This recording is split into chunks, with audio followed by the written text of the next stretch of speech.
Bonjour lecteurs de notre chaîne YouTube et aux membres du forum de rcmac.com. Alors aujourd'hui on va reprendre une vidéo que j'ai arrêtée il y a au moins 3 semaines par manque de pièces. Il me manquait des pièces, des options que je voulais vous présenter. Donc c'est le Racing Fighter.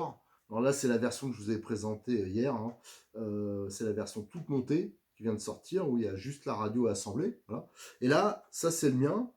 Donc j'avais interrompu, on était à la vidéo 4, donc là c'est la 5, et on avait monté le train avant, le châssis, le cerveau de direction, et là maintenant ce qu'on va attaquer, c'est je crois l'étape 14, c'est le montage de la transmission. Il y a des petites bidouilles qui auront à faire, on va regarder ça bien en détail, et je vous le rappelle, à chaque fois je vous fais tout en photo, donc vous le retrouverez par la suite. Là j'ai pas encore ouvert le sujet, il est vrai, mais j'ai au moins déjà 400 photos en stock. On trouvera donc tout en détail, en photo, avec la taille des vis, tout ça. Je rappelle qu'on a fait un kit visserie. Là, j'avais un peu arrêté parce qu'il y avait eu un problème avec Cyril, un de ses fournisseurs de visserie, sur une taille bien particulière de vis. C'était, je crois, les 3x10 têtes bombées. Donc là, ça a été rectifié, ça a été trié. Les têtes, en fin de compte, c'était pas l'empreinte, c'était pas bon. Donc ça a été rectifié. Donc je vais pouvoir lui refaire des kits. C'est moi qui lui avais fait des kits visserie. Donc la transmission, je rappelle, qui est un peu particulière, c'est un peu vraiment caractéristique à Tamiya, avec du gros module et une cascade de pignons. Donc on va voir ça. Le différentiel, c'est vraiment typique Tamiya aussi. On va essayer de faire une petite modif, notamment au niveau des vis. La dernière fois, pareil, je ne pouvais pas le faire parce que j'avais pas les bonnes tailles de vis, donc je les ai commandées à Cyril. Donc on va voir pour faire le montage avec de la visserie inoxydable aussi au niveau du différentiel, et avec une tête 6 pans creux. Les pièces, je disais, donc c'est enfin arrivé. Vous voyez, j'ai pris un peu de pièces d'avance, les carters, tout ça, une transmission. Et les options, une bonne partie sont de nouveau disponibles en petite quantité, mais au moins c'est disponible. Donc je pourrais vous faire après. Là, on va juste monter, je pense, une option, c'est le refroidisseur alu pour le moteur. Et le reste, une fois qu'on aura fait rouler la voiture, après on fera des vidéos sur le montage des options pour voir si elles servent à quelque chose ou pas. Voilà, la plupart, à part voilà, celle que je voulais monter moi à la base, c'est ce kit-là. C'est le 54 572 qui n'était plus disponible pendant un petit moment là. Donc là, il est nouveau disponible en petite quantité, mais au moins il y en a. Et c'était le kit pas inversé, total pour toute la voiture. Et ça a l'avantage déjà de rendre la voiture complètement réglable, et aussi de l'alléger, parce qu'on a pu, et esthétiquement aussi, on a pu les triangles supérieurs. Donc ça, c'est quand même pas mal, quoi. Ça simplifie beaucoup l'entretien de la voiture, ça enlève les jeux. Enfin, ça, c'est vraiment le kit qui me semble indispensable. Les autres, c'est vraiment plus, à part bien sûr le kit roulement, mais le reste, c'est plus accessoire. Allez, on va attaquer cette étape. Donc, je crois de mémoire, enfin, je vérifie, mais je crois que c'est le montage du différentiel.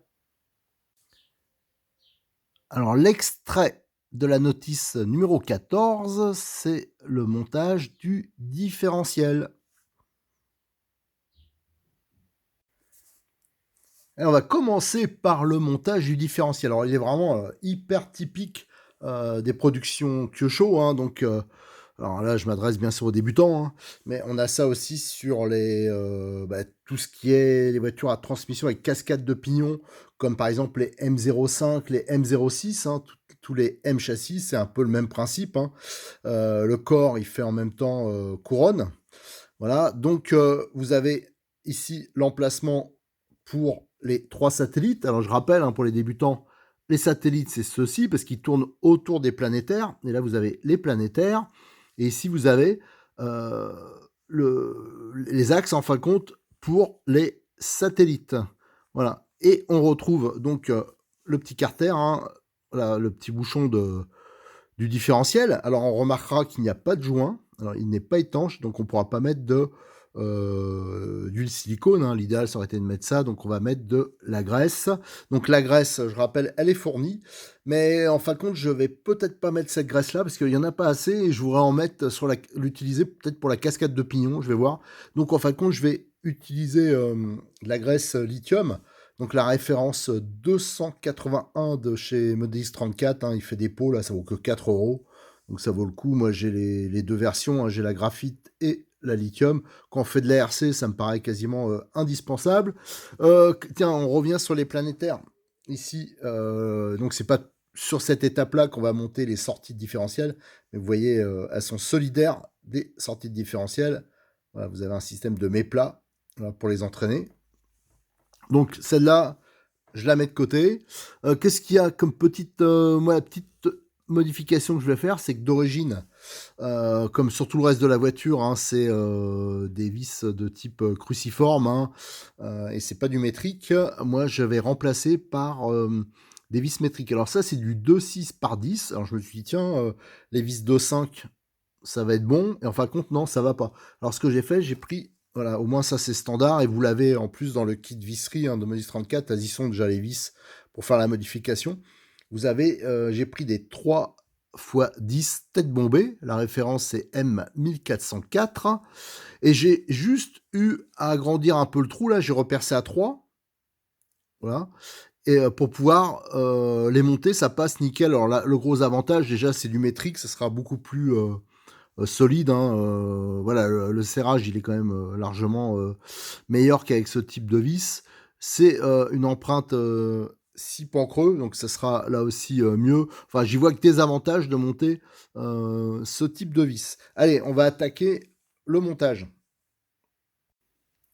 Allez, déjà le premier truc, j'ai bien graissé la face qui va être en contact du planétaire, qui va être en contact avec le carter, et hop, on la met en place. On va faire la même chose. Ouais, on en met bien là. C'est ça qui va participer déjà. Bon, ça évitera le contact direct de la partie métallique contre le plastique, mais aussi ça va assurer en partie l'étanchéité, hein. Ça va un peu jouer là-dessus aussi. Donc ça, c'est nickel. Et après, on va monter les petits planétaires, les petits satellites plutôt. Alors là, pareil, hein, on n'hésite pas, on graisse un peu. Tac, nickel. Voilà. Nickel. Ah, voilà, bien sûr, ça tombe. Alors, j'ai mis la petite ardoise, là. C'était parce que je voulais pas pourrir mon tapis. Voilà, ça, c'est nickel, c'est monté. Alors, je fais juste une petite pause que j'ai mes petites photos à faire. Voilà, les petites photos sont faites. Allez, on va faire un petit zoom. Et on va mettre les satellites. Ouais, vous avez les logements. Nickel. Regardez. Là, c'est des diffs qui sont normalement très fiables. Mais vous voyez, il y a beaucoup de surface, hein. Donc la graisse, généralement, quand ils en mettent, voilà, quand ils montrent, ils mettent un peu de graisse comme ça. Ils mettent que dalle, et en fin de compte, la graisse, avec la vitesse, avec la force centrifuge, elle va se coller un peu partout. Et il n'y en aura plus trop sur le différentiel. Alors ce que je vais faire, on va blinder un peu plus. On va essayer d'en mettre... bon, de toute façon, je me fais pas d'illusions, hein, avec de la graisse mécanique, ça va vite partir un peu partout. Voilà, c'est vrai que j'aurais pu, comme j'ai fait les photos, c'est vrai que j'aurais pu en mettre en dessous aussi. Bon, ce que je vais faire, on va mettre une sortie et on va le faire tourner. Voilà. Voilà, comme ça va bien répartir. Nickel. Et on va en remettre jusqu'à que ça soit passé un peu partout. Il ne faut pas se faire d'illusions, hein, ça va pas être comme l'idéal, ce serait mettre du silicone, mais malheureusement, on peut pas. Je pense pas que ça sera suffisamment étanche. Voilà, hop, je retourne pour que ça se mette. Voilà.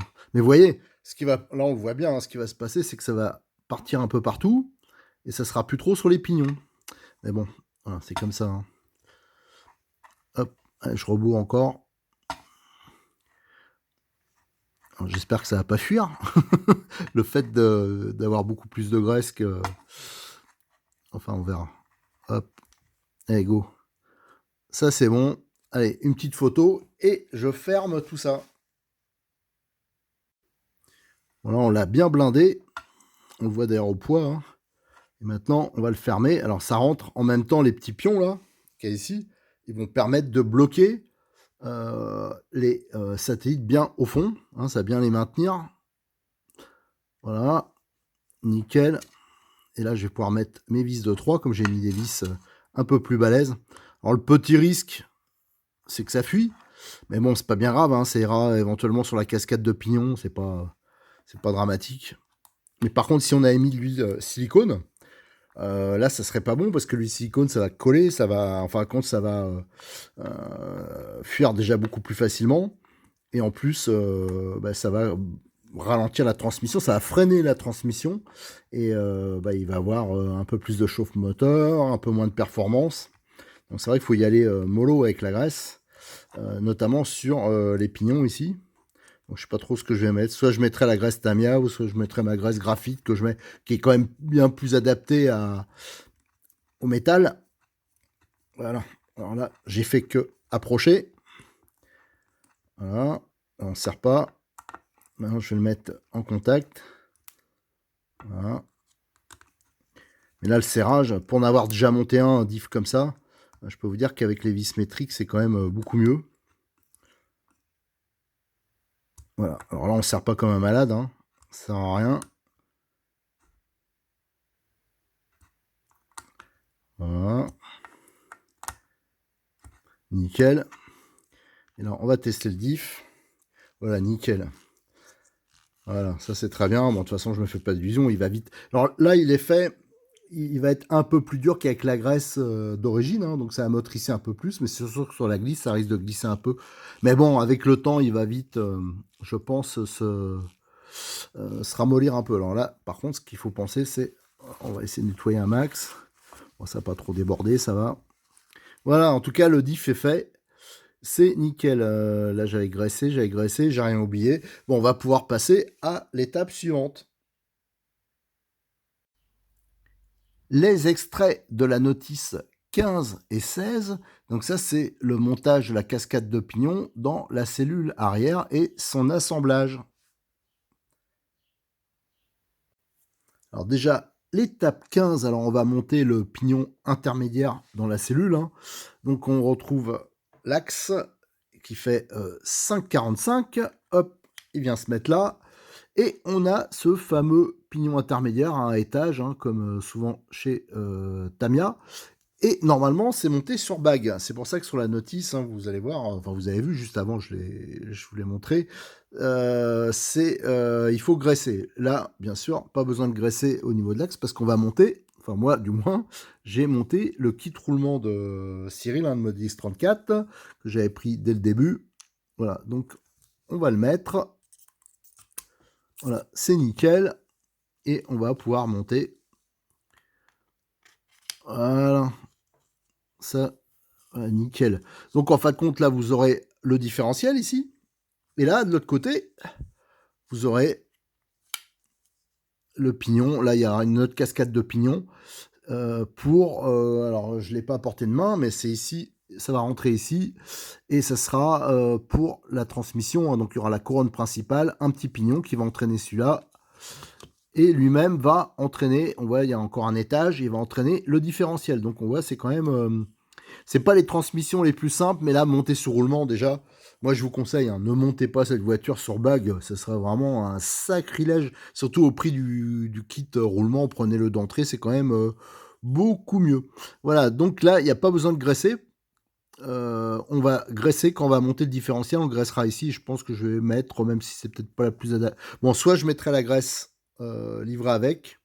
Allez, ouais, allez, je vais l'utiliser celle-là, mais je voulais mettre de la graphité. En fin de compte, je vais monter celle-ci. Allez, on va passer tout de suite à l'étape 16 pour le montage du différentiel et on fermera la cellule.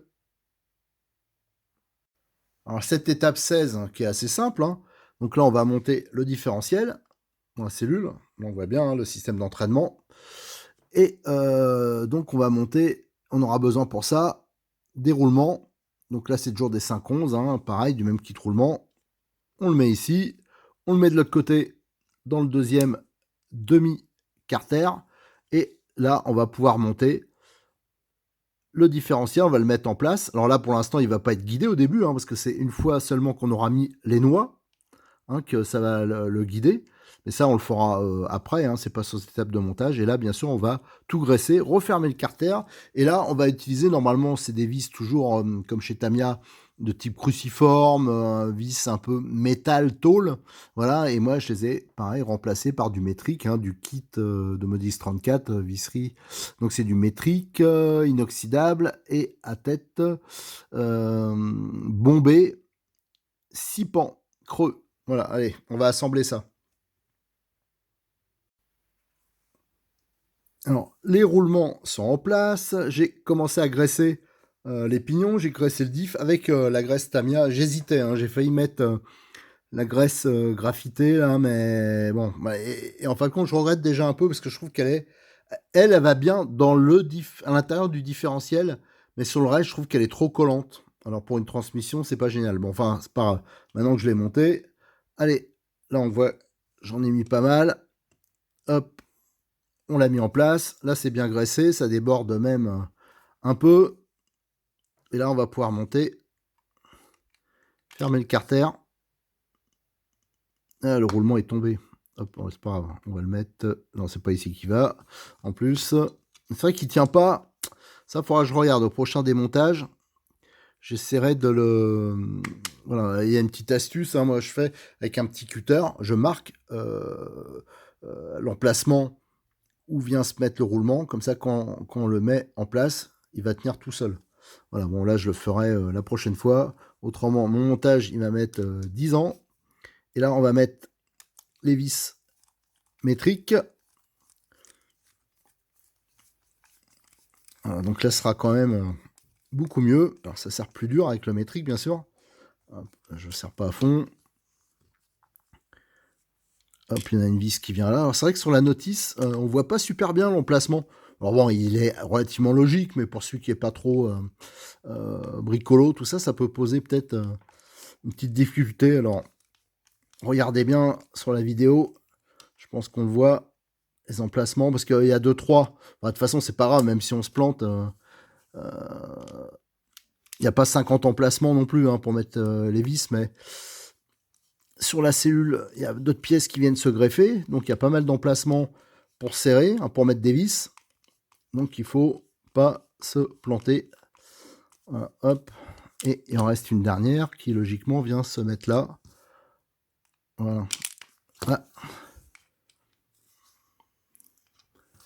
Donc, alors, toutes ces vis hein, font bien sûr partie... Ah, bah alors, là, je suis... Ça ne va plus. De toute façon, il commence à faire nuit. Je vais pas tarder à arrêter parce que c'est l'heure de l'apéro. Et en plus, ah, nickel.